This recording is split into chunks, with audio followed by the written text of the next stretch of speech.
ஆனா எனக்கு தேவையில்லாத அலைச்சல், தேவையில்லாத செலவு எல்லாத்தையும் கர்த்தர் பாதுகாத்து கொண்டார். இப்போ உங்க பிள்ளைகள் இன்னைக்கு நீங்க ஸ்கூலுக்கு போவாங்க, இல்ல காலேஜுக்கு நீங்க அனுப்பி விடுவீங்க, இல்ல நீங்க வேலை ஸ்தலத்துக்கு போவீங்க, இல்ல ஏதோ ஒரு காரியத்து நிமித்தம் நீங்க இன்னைக்கு வெளிய போற வேண்டிய சூழ்நிலை வரும். நம்மலாம் வீட்டுக்குள்ளேயெல்லாம் இருக்க மாட்டோம். தெரிந்தவங்க முன்னாடி தான் இருப்போன்றதெல்லாம் கிடையாது. நீங்க வெளிய போக வேண்டிய சூழ்நிலை வரும். அப்ப நீங்க வெளிய போகும்போது உங்களுக்கு கண்டிப்பா மனுஷர் தயவு உண்டாகணும். அப்போ நீங்க அதுக்காக இன்னைக்கு நீங்க ஜெபம் பண்ணணும். என் பிள்ளைக்கு மனுஷ தயவ உண்டாக்கிட்டாங்க.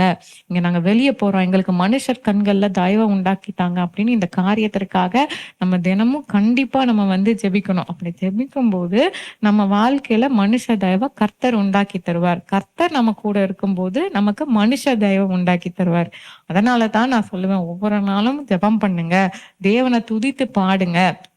தேவன துதித்து பாட பாட அவர் நம்ம பக்கத்துல இருக்கிற அவருடைய பிரசன்னம் நம்ம கூட இருக்கும். அப்போ நம்ம ஜெபிக்கும்போது, அவர் இன்னும் நம்ம அருகில இருந்து நம்ம இந்த காரியத்தெல்லாம் நம்ம கேட்கணும்ல. "இன்னைக்கு நீ மனுஷ தயவு உண்டாக்கி தாங்க. தேவ கிருபை எனக்கு வேணும்." அப்படின்னு இந்த ஜெபத்த நம்ம தினமும் செய்யணும். ஏன்னா அனுதினமும் வளர வளர இயேசுவானவர் ஞானத்திலும், வளர்த்தியிலும், தேவ கிருபையிலும், மனுஷ தயவிலும் அதிக அதிகமா விருத்தி அடைந்தார். அப்போ நம்ம தினமும் இந்த காரியத்துக்காக நம்ம ஜெபிக்கணும். ஜெபிக்க ஜெபிக்க தான் இந்த கிருபை, இந்த காரியங்கள் எல்லாம் நம்ம வாழ்க்கையில பெருகும்.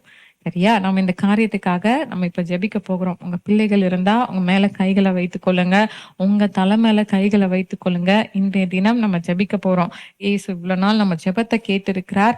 இன்றைய தினமும் நம்ம ஜெபத்த கேட்க போறோம். மனுஷ தயவு நமக்கு வேணும். அந்த காரியத்திற்காக இன்றைய தினம் நம்ம விசேஷமா நம்ம ஜெபிக்க போகிறோம்.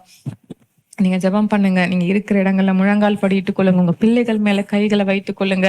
உங்க தலையில கைகள வைத்துக் கொள்ளுங்க. உங்களுக்கு மனுஷ தயவு இன்றைக்கு தேவை. சொல்லுங்க, இயேசுவே நான் எனக்கு வெளிய போகும்போது எனக்கு மனுஷ கண்கள்ல தயவு உண்டாக்கி தாங்க. நீங்க எங்க போனாலும் உங்களுக்கு மனுஷ தயவு வேணும். நீங்க இயேசு கிட்ட கேளுங்க.